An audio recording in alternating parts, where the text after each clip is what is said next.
Your Holiness, thank you so much for joining us on the media corner of the conference. Well, thank you for having me, and thank you for covering. Thank you so much. Event. Thank you. It means a lot for us. Your Holiness, today, for the first time, such commemoration of Council of Nicaea, 1700 years. What does it mean for the Church to conduct this commemoration, and what does it mean for the Christians in Iraq to conduct such a conference in Erbil? Very good. Well, thank you. First and foremost, on a global level, in terms of global Christianity, this is a momentous occasion because it is the 1700th anniversary, as you mentioned, of the first ecumenical council of Nicaea and the Creed of Nicaea, which is accepted by all of the Christian churches across the globe. So this is the most common denominator that unites all of us as Christians and the churches as well. But secondly, there's another dimension that we wanted to express by convening this academic conference here in Erbil in the Kurdistan region of Iraq, is the unity of the Christian churches, especially in a country such as Iraq that has suffered these many last decades, and to give a sense of hope for our faithful across the spectrum without any distinction of church affiliation. And I'm very happy that under the patronage of the Assyrian Church, because we had spoken about this in our Holy Synod meeting last year, to convene this academic international conference, which I believe is the only one that's been celebrated this year in all of Iraq to commemorate Nicaea. And of course all of the churches were present.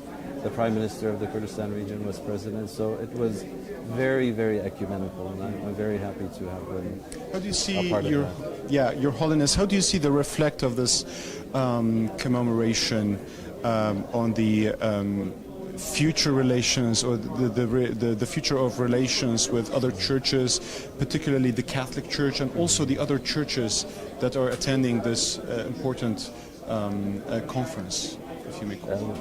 Of course, it's very, very important. I think it highlights two things. It highlights our ecumenical present. So the reality that we're living in terms of the relationship between our churches. On a global level and also on a regional level, and especially here in Iraq and in the Kurdistan region, it's very ecumenically balanced and very important in that respect.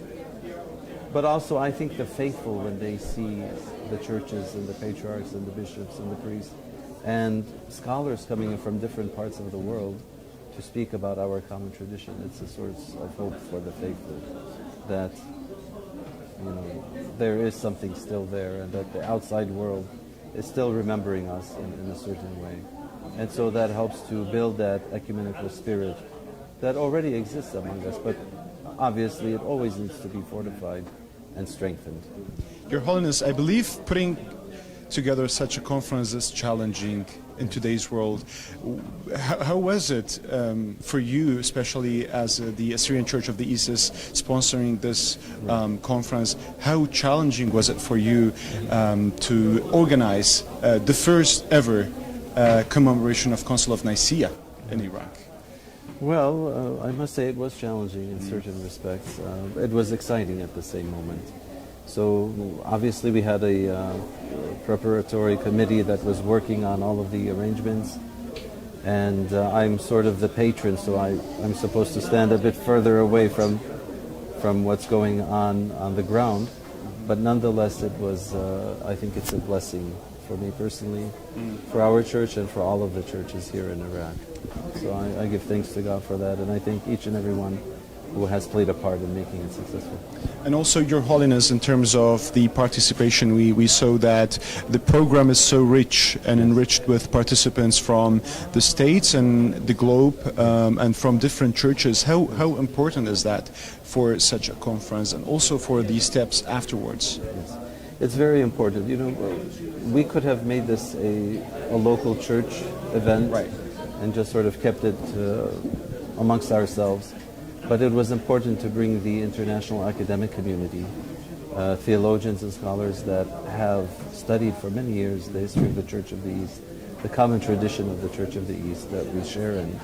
And so bringing them here to Erbil, not to Europe, not to the US, not to other nice parts of the world where maybe people are more ready to travel to, but to bring them to Mesopotamia, to Iraq, to the Kurdistan region, to our ancient homeland as Assyrians, as Chaldeans, as Syriacs, where this church grew, its roots are found, and where its faith grew, I think is very, very important. And it's not just sentimental, but it's making a statement that our roots are still alive and well.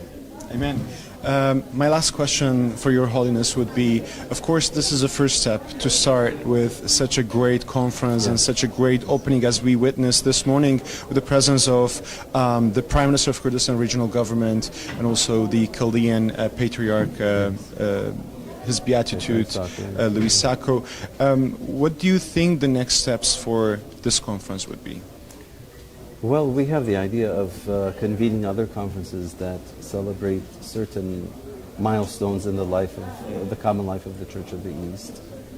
Certain fathers or theologians, we have some that are coming up. Maybe I shouldn't divulge them now at this point. They'll be spoken about in the future, but certain theologians especially, and certain other events in the life of the Church.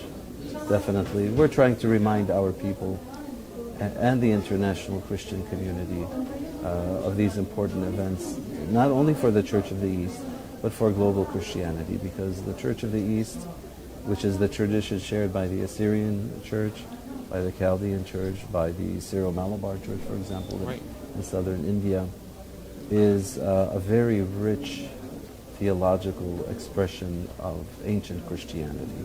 And so we want to showcase that, we want to demonstrate that for the entire world, actually. Your Holiness, thank you so much for joining us, and again, congratulations on achieving this milestone at the stage, and we are looking forward for the unity of the Church. We Hopefully, pray for that. We will pray for that. Yes. Thank you so much, Thank Your you. Holiness.